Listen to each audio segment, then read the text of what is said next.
Comienza A la Izquierda Late el Corazón, un programa periodístico parlamentario y de actualidad. Acompáñanos por Radio Fénix 1330M y radiofénix.ui o más tarde en nuestras redes sociales. A la Izquierda Late el Corazón. El accionar parlamentario cerca de la gente.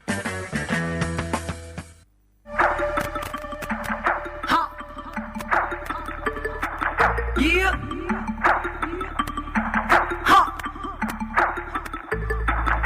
La mula no era arisca, pero la hicieron. La niña no era feminista, pero aquí nos vemos. Con paz creemos, machitos no sabemos, porque es normal que los lobos vistan piel de cordero. Y es que hay que ver quién critica bajo qué norma. Si soy yo la que está mal o eres tú quien se conforma. Si no quieres saber nada de mí por mi pensar, si es más fácil desde tu privilegio juzgar y hablar. ¿Y qué más da? Una asesinada más. Si seguro mi protesta es pa' quitarte tu lugar. Qué irracional mi discurso radical, exigir que las minorías tengamos respeto igual. Suena increíble pensar que somos personas, siendo parte de este mundo en minoría nos transforman. Si la violencia está normal bajo sus normas, no queremos sus derechos, exigimos los de nosotras. No te equivoques, no soy un caso aislado, no es exageración ni una mentira lo que te hablo. Solo te cuento las verdades incómodas de una sociedad que con nosotras es hipócrita. No te equivoques, no soy un caso aislado, no es exageración ni una mentira lo que te hablo. Solo te cuento las verdades incómodas de una sociedad que con nosotras es... Bueno, muy bien, muy buenos días a todas y todos los que nos están escuchando del otro lado de los micrófonos. Hoy es miércoles 27 de septiembre, buenos días a todas, todos. ¿Cómo estás, Paola? Muy buenos días, buenas mañanas para todos. Y sí, para empezar bien arriba, estamos en una nueva edición de A la Izquierda Late el Corazón, aquí por Radio Fénix. Volvió Fede, estaba en sus vacaciones, me imagino. Lo extrañamos, Fede. Pelito corto, pero dice que se lo había cortado antes. Más o menos. Hace un montón. El pelo corto. Hace un montón que se lo cortó. Igual como siempre sigue con su misma cara. Se va 2 días y vuelve exactamente igual. Es raro, ¿no? Como que no le afecta la vacación, el ratito no le estaría afectando.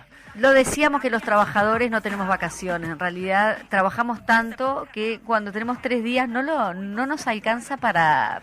Bueno, podríamos entrar en toda una reflexión en relación a cómo usamos el tiempo en este contexto de capitalismo y todas esas cosas. Ayer estaba filosófica, me puse a pensar en eso, pero dije, no, qué necesidad. Pensando en esto de la seguridad social y toda la cuestión, ¿no? Sí, no, hay mucha cosa para pensar hoy en día. Pero bueno... Vamos arriba. Le vamos a comentar a la audiencia, vamos a invertir, vamos a irnos a algún lugar ahora que lo vamos a decir después, pero que la columna de la diputada Ana Olivera, como estamos acostumbrados a que se la ofrecemos, la vamos a tener después que de las noticias. Ana recién salió del Parlamento, claro, y está viniendo para aquí, para la radio. O sea que vamos a tener la columna de Ana Olivera en vivo en el estudio y vamos a invertir y ahora nos vamos a donde, Majito. Vamos a la plaza.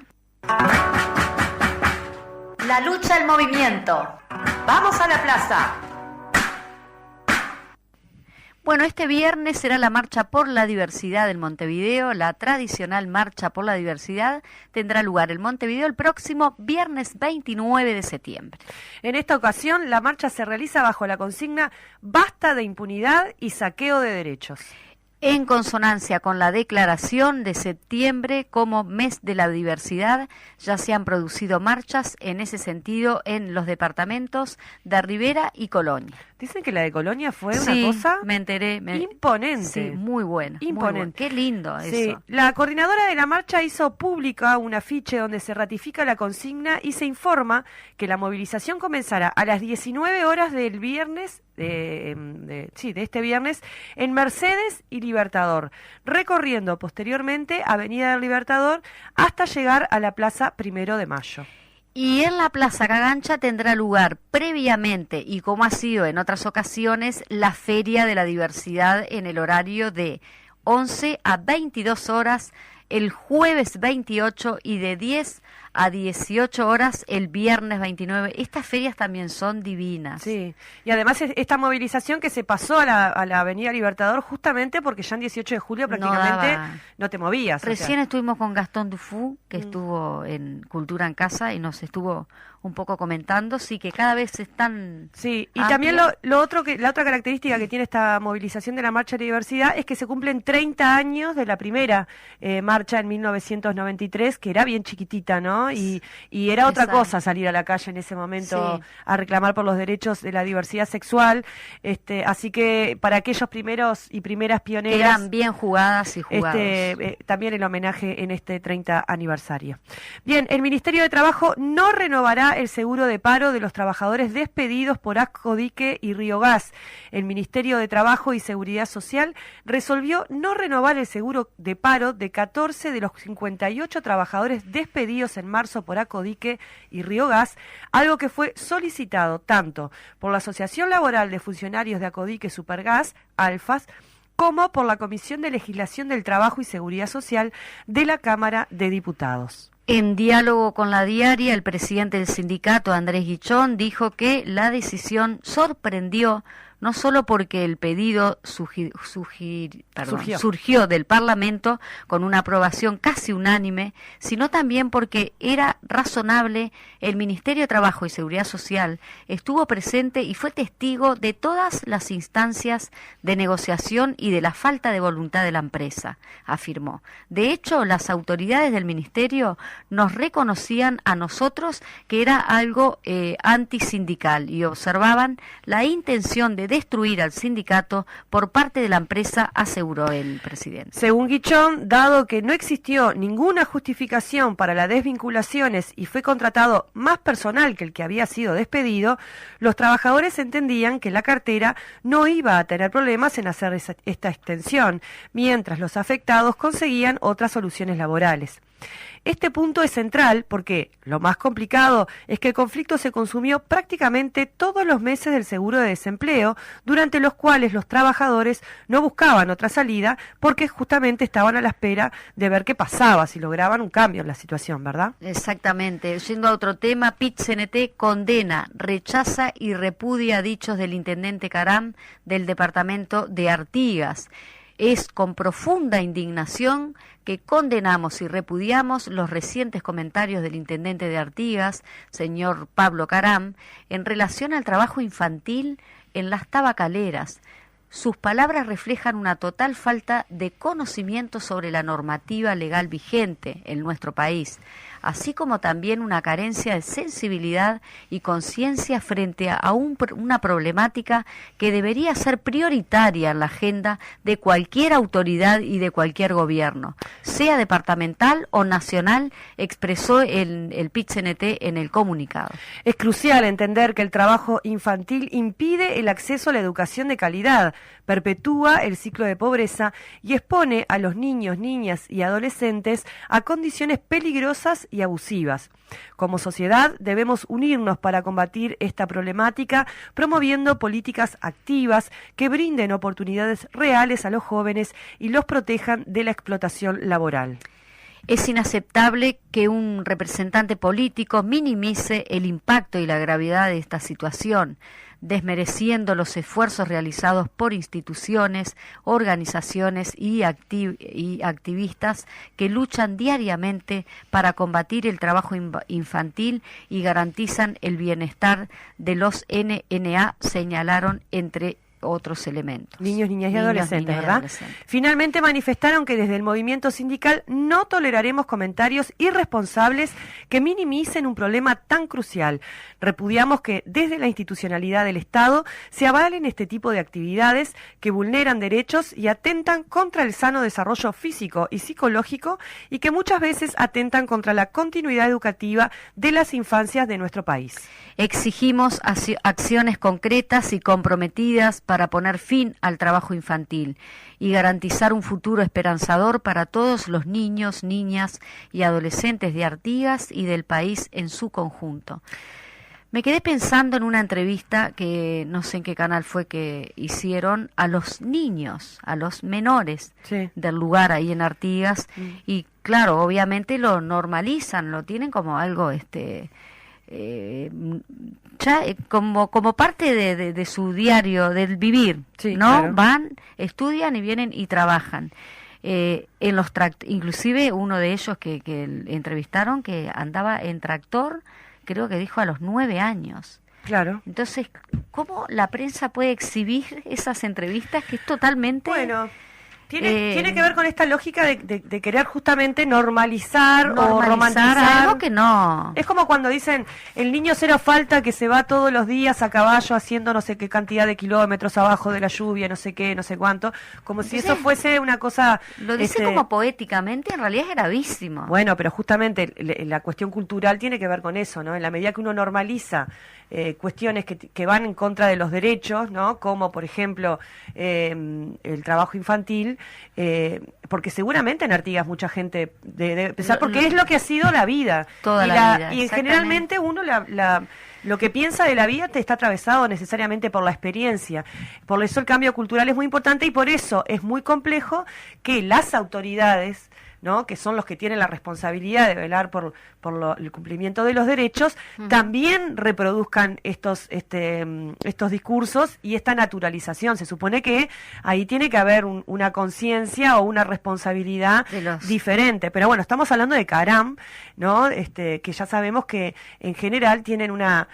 bueno, también había otro señor, me acuerdo, que era por ahí también por los del litoral, creo que de Salto, que tenía que ver con lo de la naranja, cuando decía, no quieren trabajar los trabajadores y no sé qué, y le decía, pero ¿cuánto le pagaban? 3 pesos, y el periodista le preguntaba, ¿y usted trabajaría por esa plata? No, yo no. Y bueno, entonces...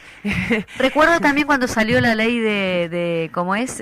Rural, la ley para los trabajadores y los trabajadores rurales, que ellos mismos te decían, nosotros trabajamos así porque son parte, ¿no? Ya lo tienen tan mentalizado, pero no, hay que cambiar la realidad. Exactamente. Bueno, muy bien, ya les dimos las noticias y acaba de llegar nuestra queridísima diputada Ana Olivera, así que muchísimas gracias, Ana, por nuevamente estar aquí en los estudios con nosotros. Bueno, muchas gracias a ustedes, porque era un compromiso que había asumido, dado que la semana pasada iba a estar en el Parlatino, el Parlamento Latinoamericano, y si tenía alguna duda de explicar qué habíamos hecho ya ayer, después de escuchar algunos comentarios sobre la reunión de futuros que se está desarrollando en el Parlamento, me dio ganas de explicar todavía más. Qué lindo. Porque parece que hacer cosas en el exterior y con los distintos organismos internacionales, léase CEPAL, UNFA, ¿no? Población y Desarrollo, ONU Mujeres, parece que eso es no hacer nada. Claro. Entonces, me parece que valía la pena. Solo un comentario porque las escuché hablar Dale. antes. Ay, no nos retes. Y no, todo lo contrario. Dijimos algo mal. Todo lo contrario. En realidad, cuando salió lo del intendente de Artigas, inmediatamente nos escribió una compañera de Artigas, no nos escribió, nos mandó audio. Yo quería leérselos, pero fue audio que mandó, porque aparte nuestro senador Oscar Andrade había salido muy fuerte con ese tema, y ella dijo, es verdad, dice, yo trabajé, y es verdad que trabajamos en familia, nuestra familia trabajaba. Ahora, el problema es que nuestra familia trabajaba para 3 pesos que te paga la empresa que te compra lo que haces. Es Acá los grandes ganadores son las empresas, ¿no? Y en el caso del empresario de la naranja, acaba de perder un juicio en el Ministerio de Trabajo por 400.000 pesos, no sé de qué, trabajador también. O sea, es decir, hay que seguir estas cosas. No, justamente como ustedes dijeron, todo lo contrario, estoy totalmente de acuerdo, hay que desnaturalizar prácticas que están naturalizadas. Sí. El otro día en la inauguración de un nuevo comité, de un nuevo local, Ahí va. el 26 de julio. Ay, me encanta que sean muchos comités de base. Sí. Es el cuarto que me toca, que es nuevo comité. Este era un viejo comité, bueno, igual que el de Marconi, que hacía mucho tiempo que no funcionaba, que con este empuje del Frente Amplio se alquiló el local en el medio del barrio, preciosísimo local, una enorme alegría de los compañeros que cuando llegué me dijeron, nos olvidamos de decirle al Boca había hablado antes, dice, en este comité el nombre se lo puso el Chimango. Ah, me cago. Fue años el comité del Chimango. Bueno, pero la cuestión que en ese comité una de las cosas que uno de los compañeros decía, el propio Boca creo que era el que lo dijo al inicio de todo, es decir, nosotros nos sentimos orgullosos de las 8 horas de los trabajadores rurales. Ustedes saben que en la plataforma del Frente Izquierda de Liberación, en el año 1962, parte de la plataforma eran las 8 horas para los trabajadores rurales. Sí. Bueno, y Boca decía el otro día, en realidad nosotros dejamos el gobierno y muchos, más allá de la existencia de la ley, trabajaban más de 8 horas. Sí. O sea, no alcanza con las leyes. Es mucho más. Por eso el trabajar lo cultural, como tú decías, el trabajar la naturalización, a mí me parece que es un tema sustantivo y que a veces son temas que no ponemos sobre la mesa. Entonces, al revés, ninguna crítica. Estaba diciendo todo lo contrario. Mirá que cuando hablas para el costadito se te va Me perdón, gusta la que voz. venga Ana porque es como un parlamento aquí en los estudios. Queremos saber noticias parlamentarias y ella todo nos cuenta, así que está buenísimo. Bueno, ¿Con estuviste qué nos vas? exacto, en el Parlatino y viniste muy entusiasmada con lo que te encontraste allí. Contanos un poquito, Ana. Sí, les cuento. ¿Cómo te fue en el paseo? Les cuento. No, mentira. Eso, en el paseo del turismo político. Haciendo eso. Sí. Y la verdad que esta vuelta además estuvo muy concentrada y todo el mundo sintió que nos había sido útil, por lo menos desde el punto de vista del conocimiento, porque los legisladores no tenemos obligación de saber de todo, ¿verdad? Sí tenemos obligación de estudiar sobre lo que no sabemos y además de tener equipos que nos ayuden. Pero en este caso el Parlatino había organizado un debate que fue de 3 comisiones juntas, sobre un estudio nada menor que es las políticas de anticoncepción en América Latina. Y la verdad que la primera cosa de la que se sorprendió la delegación uruguaya, que siempre nos parece que estamos tan bien en estas cosas, porque acá hemos tenido una pelea larga sobre estos temas de las organizaciones sociales, porque en el Frente, es decir, durante los gobiernos del Frente se llevaron adelante muchísimos avances, pero en realidad Uruguay está en el medio.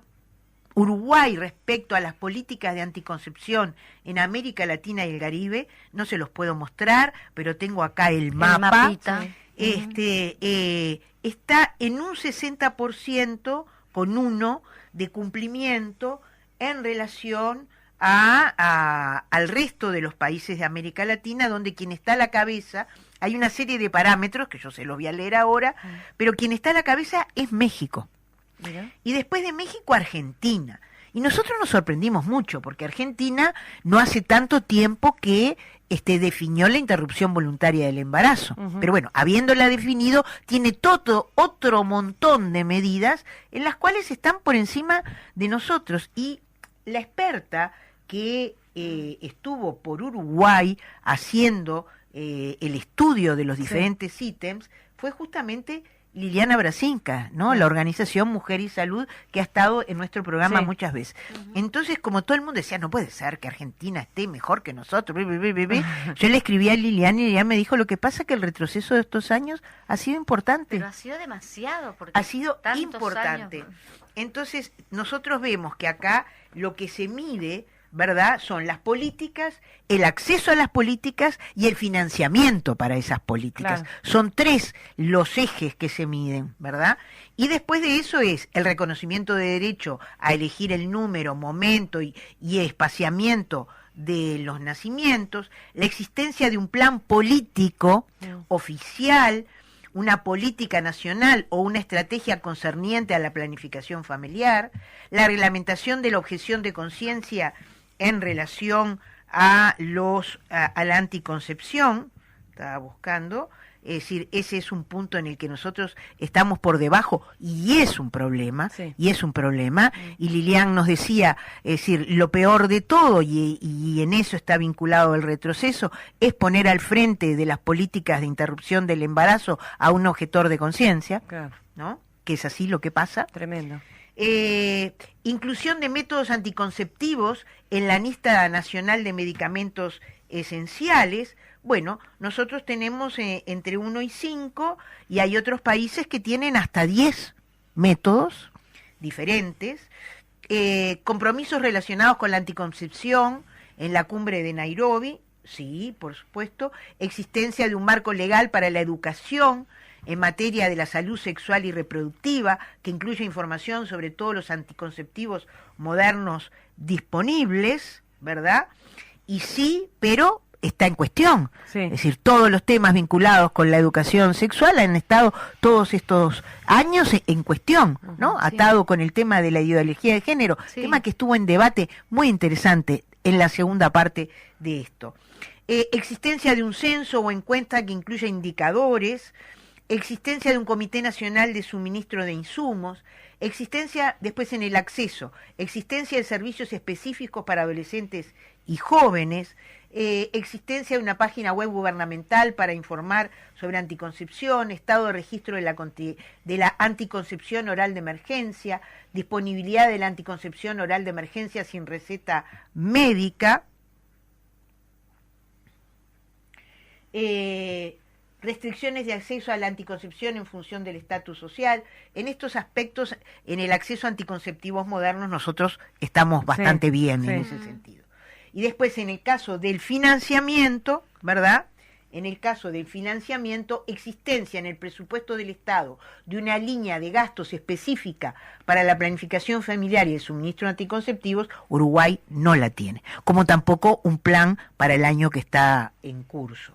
Nivel de cobertura de anticonceptivos en el sistema de salud pública, si lo tenemos, existencia de subvenciones y donaciones de anticonceptivos en especie, no tenemos. Entonces, ese es el motivo por el que estamos en el 60%. Esto fue presentado en términos globales, obviamente que, es decir, nosotros lo planteamos porque desearíamos estar en otros niveles. Hay un sinnúmero de países que están por debajo del 50%, por debajo del 50%, y incluido el país donde se estaba desarrollando la actividad, Panamá, que tiene un 40% de cumplimiento de todos estos, ¿no? O sea, que acá, es decir, de verdad que fue súper interesante. Pero después de eso, es decir, el tema estuvo basado en el acceso, ¿no? O sea, porque la educación está íntimamente ligada con el acceso.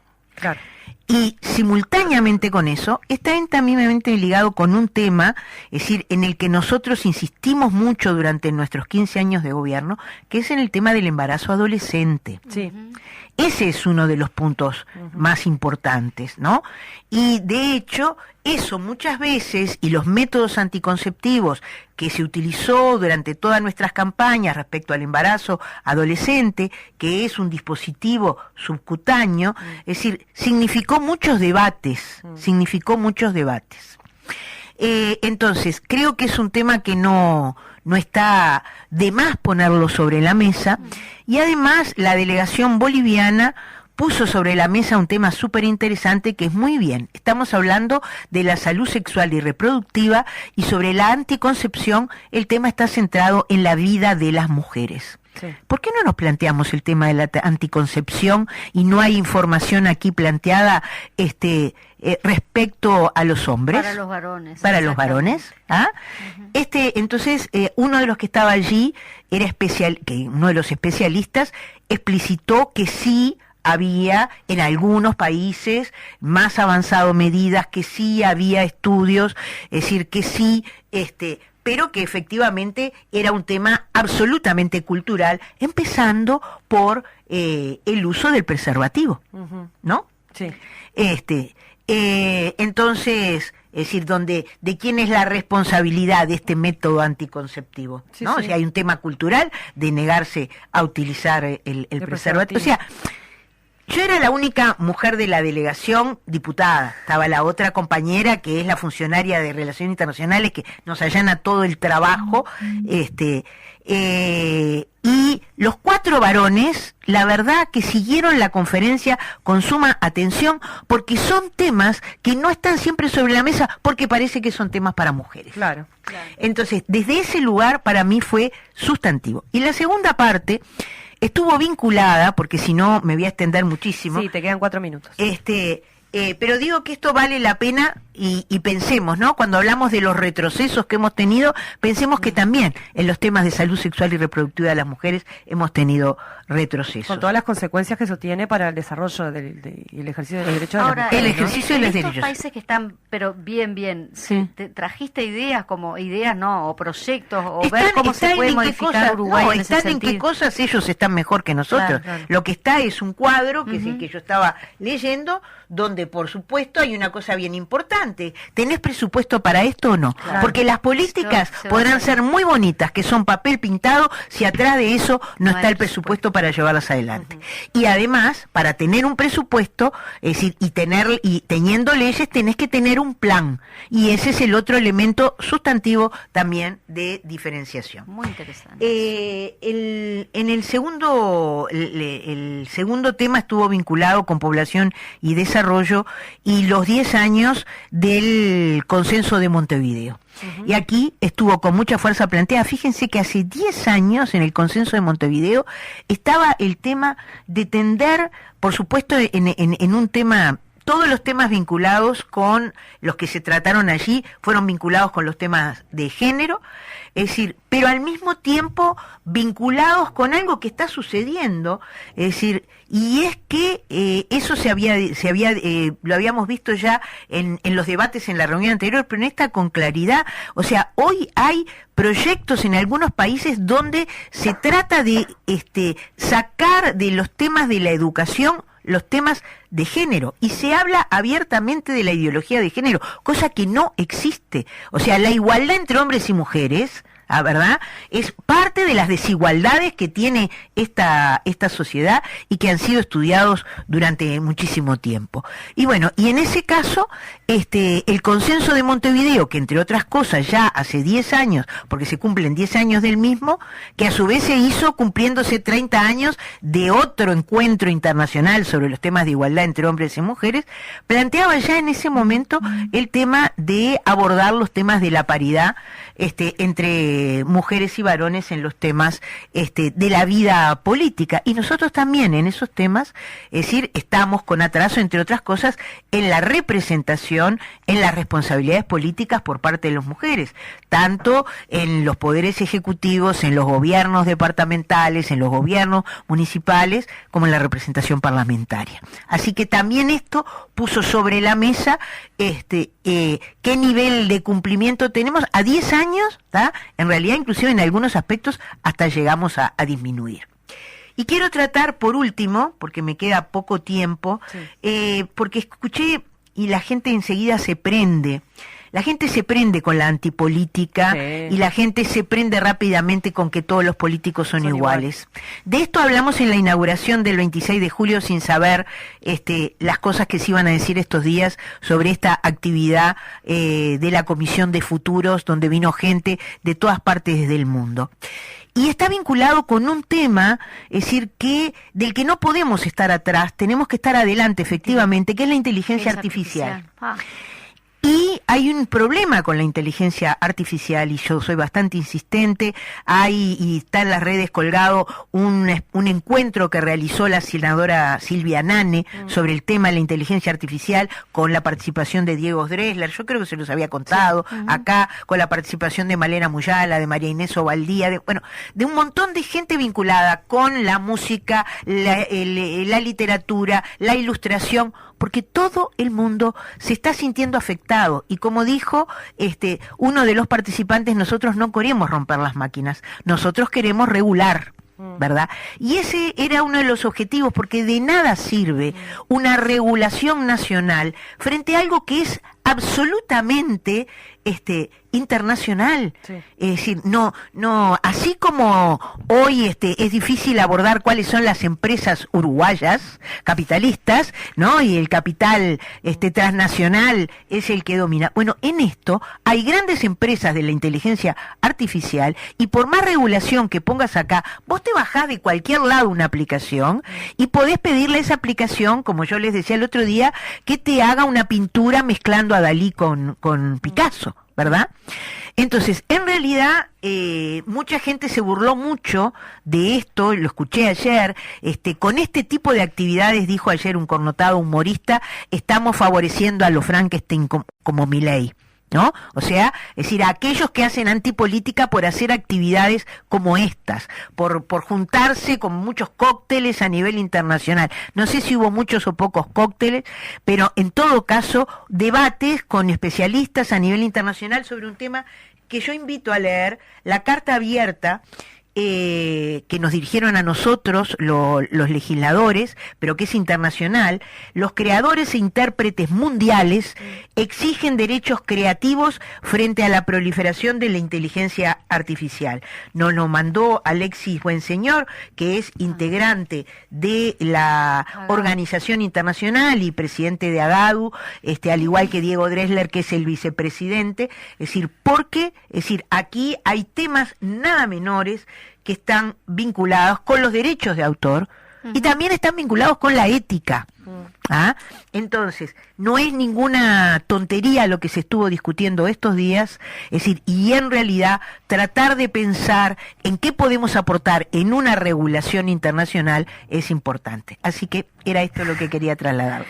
Muchísimas gracias. Estuvimos entonces intercambiando aquí con la diputada Ana Olivera, la columna que la tuvimos aquí en estudios, y ya vino nuestro invitado central del día de hoy, que es el diputado Ubaldo Aita, que vamos a estar intercambiando ahí con él la entrevista nuestra central. Sobre soberanía alimentaria, así que vamos a la pausa y a la vuelta continuamos. Gracias, Ana.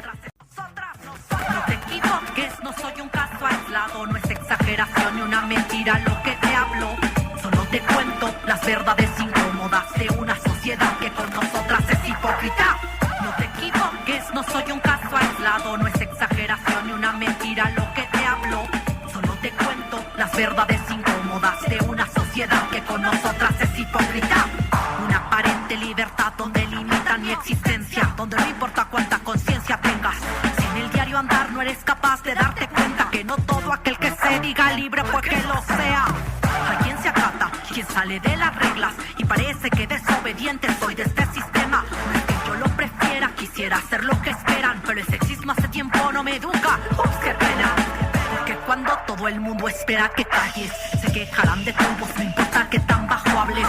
Así que a gritos reclamo mi existencia. Te contaré nuestra historia, no verdades a medias. Dejé las treguas y me tragué unos tragos de dignidad y empoderamiento, y ahora hago estragos.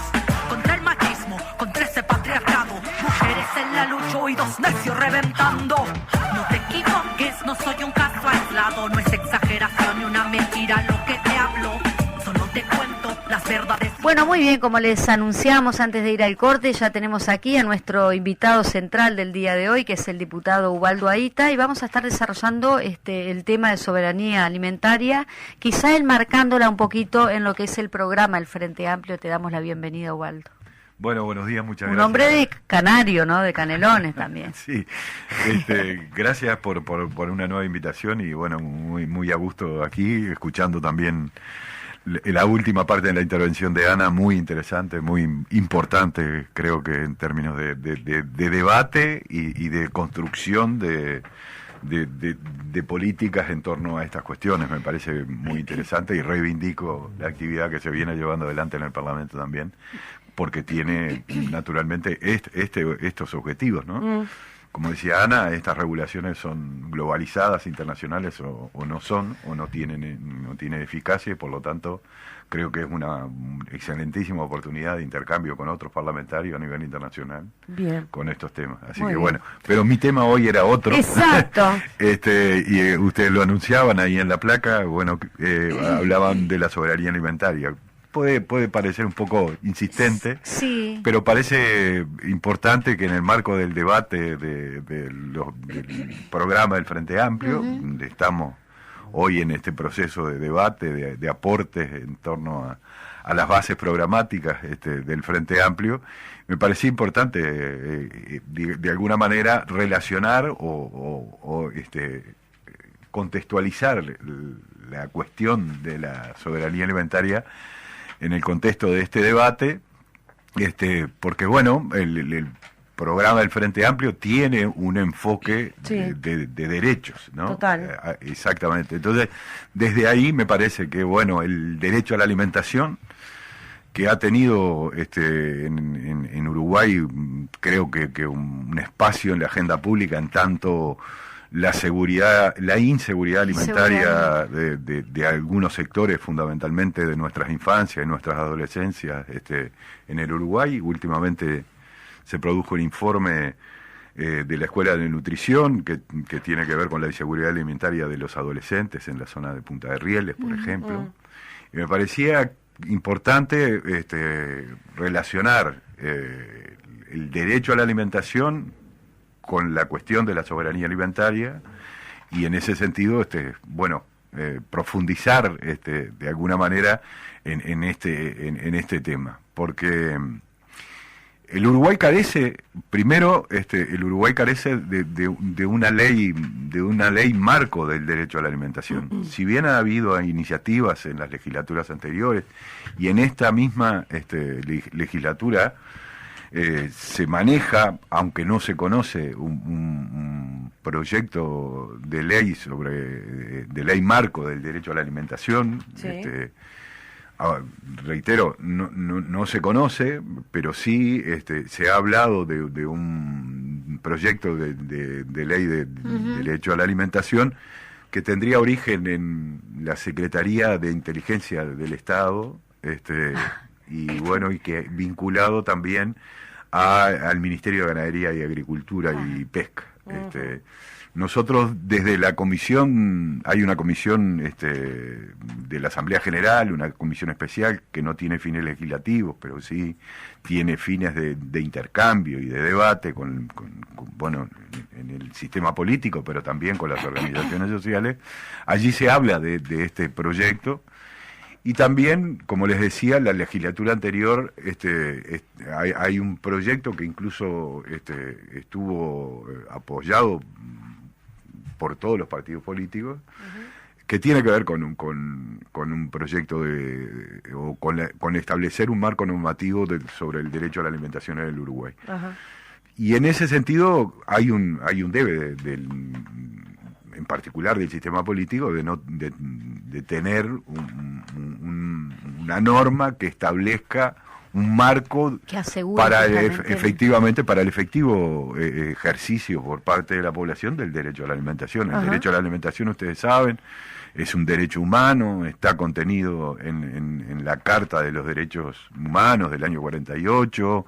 Después, nuestra propia Constitución no lo recoge de manera explícita, pero sí en el artículo 72 de la Constitución queda claramente establecido que todos los derechos que son inherentes a la persona humana, la Constitución los reconoce, y entonces en ese sentido marcar un debe y una necesidad de trabajar. Pero en lo que tiene que ver precisamente con el efectivo ejercicio y el cumplimiento del derecho a la alimentación, eso lo relaciona directamente con la soberanía alimentaria. Y en el programa del Frente Amplio, ¿qué podemos encontrar en relación a esta temática? Yo creo que el programa del Frente Amplio es transversal, sabemos. Exacto, Sí. se ordena en torno a siete ejes, y en esos ejes confluyen un conjunto de políticas y de medidas que, en definitiva, digamos, acuerdan o construyen un programa total, digamos, ¿no? En el programa del Frente Amplio aparece mencionado el derecho a la alimentación como uno de los derechos que, en el marco, digamos, de la construcción de una sociedad más igualitaria, hay que garantizar su ejercicio efectivo. Sí. Y además existen un conjunto de políticas y de medidas que precisamente apuntan de alguna manera a esto que nosotros conceptualizamos como la soberanía alimentaria y que, digamos, sintéticamente es, digamos, el derecho que tienen los pueblos de establecer sus políticas en torno a la alimentación, construir sus capacidades para que el ejercicio efectivo de este derecho se realice, y entonces ahí aparece un conjunto de medidas en torno a esto. Pues digo, no, seguramente no nos va a dar el tiempo, pero Ya esto... tenemos un ratito, 15 Bien, minutos. pero seguramente, esto incluye medidas o políticas públicas en torno a los recursos naturales, en torno a, digamos, la estructura social que está digamos, en el fondo del cumplimiento o de la producción de alimentos, Sí. que es la producción familiar, ¿no? Ajá. Es decir, básicamente, también el programa menciona la necesidad de políticas diferenciadas Sí. hacia la producción familiar. Aquí está... Según regiones, ¿no? O sea, vinculada diferenciada, Depende de las en función condiciones. es decir, seguimos con la transversalidad, Sí. ¿no? Es decir, bueno, también hay un programa atravesado, digamos, por las políticas de ordenamiento territorial, y en ese sentido también, según las regiones, según las actividades, Sí. según el rubro, digamos, de la explotación que Claro. que lleve adelante la producción familiar, habrá políticas diferenciadas en ese sentido. Pero también, como decía, esto incluye, digamos, la protección a los recursos naturales, Sí. naturalmente. Está muy fuerte eso en el Y ahí, bueno, el programa también habla de el apoyo a, digamos, formas sostenibles de producción alimentaria, como son las transiciones hacia la agroecología, y eso es fundamental. Nosotros creemos que el Uruguay tiene un marco normativo que precisamente habilita a las políticas públicas en torno a las transiciones agroecológicas, y ni que hablar que también habla de la necesidad de generar no solo políticas públicas que incluyan marcos normativos de protección a los recursos naturales, y ahí un poco lo que ustedes me consultaban en torno a un proyecto que nosotros hemos presentado con el Frente Amplio, naturalmente, que tiene que ver con la protección del campo natural, por ejemplo, Sí. uno de los digamos, el espacio donde se desarrolla mayoritariamente la producción familiar es en el campo natural, y fundamentalmente aquella producción destinada a la ganadería, tanto ovina como bovina. Entonces también hay que generar políticas públicas hacia la protección de los recursos naturales. Hay que pensar en las formas de comercialización de la alimentación también, ¿no? En torno a... Toda la cadena productiva. Hay que pensar en cadenas productivas, Sí. Ahora en estos días estamos también invitados a hablar de cadenas agroindustriales en Ahí el va. Comité Patria Libre en estos días, pero hay que pensar en las cadenas, hay que pensar en formas asociativas de participación en las cadenas, hablo de cooperativismo y de la economía social. Se pone mucho acento a eso en el programa. Yo creo que sí, el programa lo contempla en los términos que lo puede contemplar Claro, un programa sí. de generalidad, ¿verdad? Pero son medidas que todas confluyen en generar políticas públicas que en su complementación tengan como resultado un avance en términos de la soberanía alimentaria, la seguridad alimentaria y el efectivo cumplimiento del derecho a la alimentación. También se habla de políticas de acceso a la tierra, ¿no? Sí, Y el Instituto de fortalecimiento Colonización. del Instituto Nacional de Colonización. Hay que pensar también en investigación y en extensión, Sí. en torno a la producción familiar, de cómo se realiza. Y en ese sentido creo que bueno, y también hay elementos que tienen que ver con la educación, ¿no? La educación en cuanto a la alimentación saludable, nutritiva, inocua. Entonces, me parece que hay en el programa un conjunto de medidas que, reitero, en su complementación tienden a la búsqueda de precisamente, o a la concreción de un sistema de soberanía alimentaria que genere un efectivo cumplimiento del derecho a la alimentación. Habrá que tener también políticas públicas de efectivo acceso en términos económicos. El Uruguay mayormente no presenta problemas de acceso físico a la alimentación, no como puede suceder en otros países, pero el Uruguay en general no los presenta, pero sí presenta problemas del acceso económico a la alimentación. Y a una alimentación, reitero, no a cualquier alimentación, a una alimentación saludable, inocua, nutritiva. Entonces, en ese sentido, creo que hay que trabajar. Todo esto, disculpa, no, por favor. Todo esto que estás reflejando con respecto a que están justamente en las medidas de que el Frente Amplio piensa tomar con respecto a la soberanía. ¿Cómo se refleja en el Parlamento? Es decir, en esta ley que vos decís que todavía no ha... Nosotros presentamos ese proyecto de ley porque efectivamente, bueno, el campo natural como no solo como espacio productivo, el campo natural también tiene muchas otras funciones, pero los llamados servicios ecosistémicos que tienen que ver con la captación de carbono, que tiene que ver con la, digamos, filtración de las aguas pluviales que luego van a las corrientes, por ejemplo, genera un conjunto de servicios ecosistémicos que son muy importantes. Y en el Uruguay, en los últimos 20 años, la pérdida de campo natural ha sido bastante intensa en función, digamos, de la competencia de otros rubros productivos, ¿no? Digamos, la forestación, el agronegocio, han ido avanzando sobre el campo natural. El proyecto no tiene como objetivo o no tiene un eje en la contradicción, digamos, conservación-producción. Claro. Y muy por el contrario, hemos aprendido con personas que nos han apoyado en este proyecto que en realidad la presencia de herbívoros sobre el campo natural es lo que provoca su regeneración. Por lo tanto, no hay una mirada conservacionista, pero sí una mirada de compatibilización de producción y conservación de este recurso tan importante. En ese sentido también hemos tomado conocimiento de algunas experiencias pilotos que ha llevado adelante la Facultad de Agronomía, muy importantes, con productores familiares y fundamentalmente ganaderos que tienen que precisamente van en ese sentido de la conservación del recurso, pero la realización de producción también, ¿no?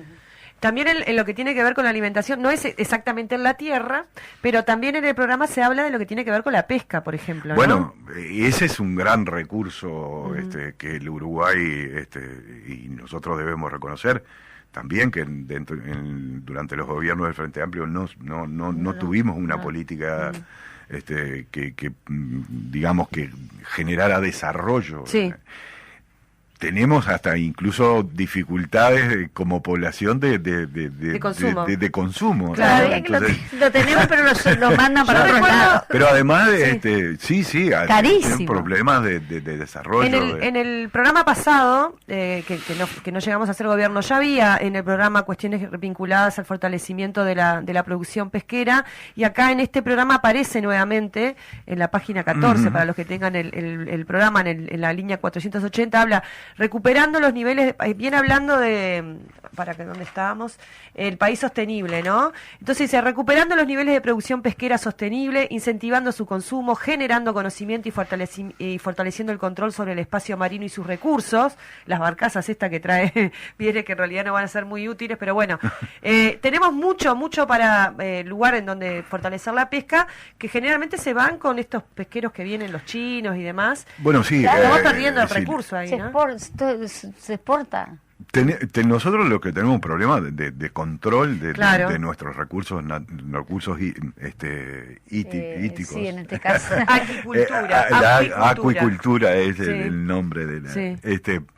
pero lo cierto es que tenemos un problema de control serio en cuanto a que barcos de otras nacionalidades, no los podemos controlar porque no hay capacidad para controlar. Eso ha afectado directamente a la pesca artesanal también, en la medida en que la captura se realiza casi que en términos delictivos, se captura todo, ¿no? Con métodos que no preservan el recurso, se captura todo y luego lo que nos sirve comercialmente se tira. Sí. Entonces tenemos dificultades en que básicamente se focalizan en la pesca artesanal, de pérdida de algunas especies que son los que la pesca artesanal de alguna manera explota. Claro. ¿No? Entonces también ahí hay un recurso muy importante a atender en términos también de soberanía alimentaria, de nuestra capacidad de generar control sobre nuestra producción alimentaria y de tener capacidad además para su explotación en términos sostenibles. ¿No? Ahí está. Acá estaba otra parte que vos mencionabas recién en la página 16, que habla del transporte multimodal, infraestructura y servicios logísticos que contribuyan al desarrollo económico y social, consolidando la actividad productiva, agropecuaria, industrial, de turismo. ¿No? Sí. Esto que hablábamos de las cadenas y la necesidad de poder hacer las conexiones allí. En eso es que hablamos, digamos, de la complementariedad de todo esto, ¿no? Es decir, naturalmente el transporte también. Un frigorífico multimodal puede ser. Y bueno, y hoy está planteado un problema de concentración en la cadena cárnica del Uruguay, que está ahí en ciernes, ¿no? Si se concreta la compra por parte de Minerva, del grupo Marfrig, o de las 3 plantas de estas que se había planteado que habían comprado, naturalmente tenemos un problema de concentración y muy importante que tiene que ver precisamente con la soberanía nacional en torno a este rubro tan importante, y que hace pensar en una solución del tipo del frigorífico nacional multimodal, hace pensar. Entonces, por donde, con los criterios o los parámetros que se mida, la posibilidad de que se concrete esa compra por parte de Minerva va a llevar a una concentración aún mayor de la industria frigorífica, y en ese sentido es una pérdida concreta de soberanía sobre la industria frigorífica, y por lo tanto la solución de un frigorífico nacional vuelve a aparecer en el debate público, porque en definitiva ya no como ente testigo solamente, sino también como un ente que de alguna manera, yo diría, democratice la cadena frigorífica y tenga una particular, digamos, sea de alguna forma una defensa, una garantía fundamentalmente para el pequeño productor, ¿no? Para el productor familiar. Vos hablabas antes de esto de la investigación. Hay un compromiso allí con el 6+1 para educación y investigación, y yo les digo la página porque ya que estamos hablando del programa, incentiva que la gente tenga el librito. Porque yo el programa al frente no lo tengo. No, bueno, tenés que tenerlo. En cualquier comité de base te lo alcanzan. Dice: promover la investigación y el desarrollo orientados a resolver grandes problemas y desafíos nacionales, como por ejemplo la biotecnología en salud, la producción sostenible de alimentos saludables, la mejora de la producción forestal, en fin. O sea, el conocimiento y el saber y la tecnología. O sea, cuando uno habla de invertir en tecnología, en investigación, ¿no? 6+1 es investigación y desarrollo. Tiene que ver con estas cuestiones también, ¿no? Sí, claro. Nosotros tenemos fundamentalmente la investigación en el Uruguay, la realiza la Universidad de la República, ¿no? Y tenemos también, digamos, en el sistema agropecuario, el INIA, y tenemos también,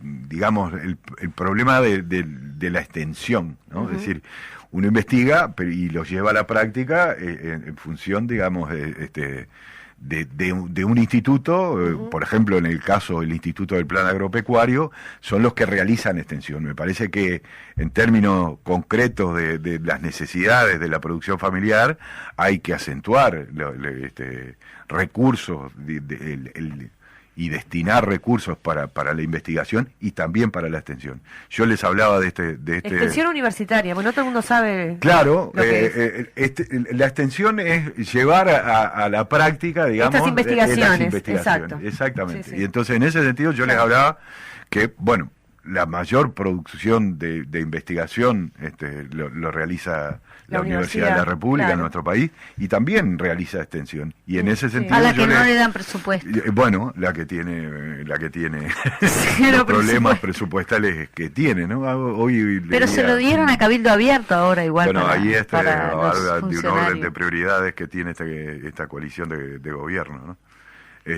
Pero en definitiva también hay que preparar y hay que pensar en un programa que tenga este tipo de prioridades en términos de recursos para la investigación y la extensión, porque está claro que también, y yo recién les citaba una experiencia que fue transmitida por la Facultad de Agronomía en la Comisión de Ganadería de la Cámara de Diputados, muy interesante, que tiene que ver precisamente con un proceso de extensión, sí, donde los resultados son espectaculares, ¿no? Claro. Entonces, estoy convencido que hay que apoyar también la investigación y la extensión.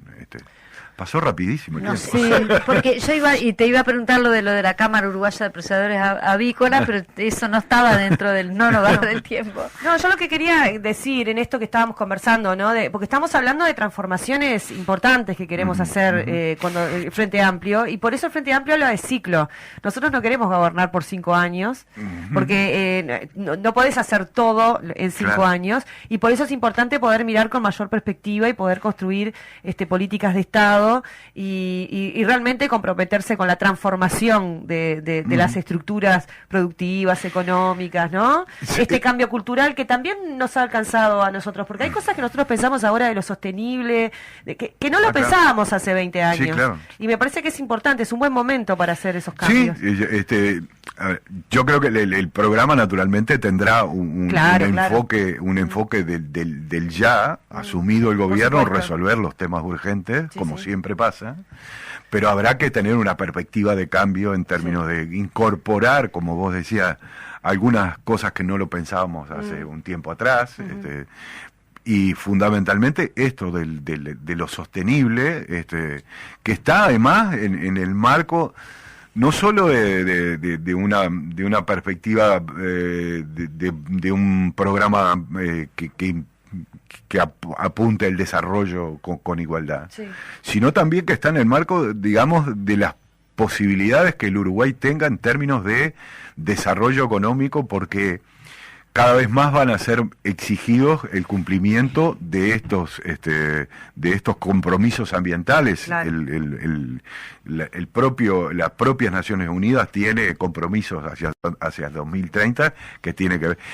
Y además nuestros compradores seguramente están trabajando en estas cuestiones, me parece, en estos asuntos que de alguna manera nosotros tenemos que contemplar en el marco del desarrollo productivo y particularmente el alimentario. Muchísimas gracias, Ubaldo, diputado Ubaldo Aita, y queda el mensaje: si hay comida, ¿por qué hay tantos niños con hambre? Sí, ese es un gran enfoque para pensar a la resolver. gente. Sí, claro. Pero ahora Nos tenemos que ir. Si no, Fede nos mata. Gracias, Fede. Está agarrado hacia la computadora. Gracias, Ubaldo Aita. Yo les agradezco a ustedes. Chao, Paola. nuevamente. Nos vemos el próximo miércoles que viene. Salud, gente. Chao, chao. Te cuento las verdades incómodas de una sociedad que con nosotras es hipócrita.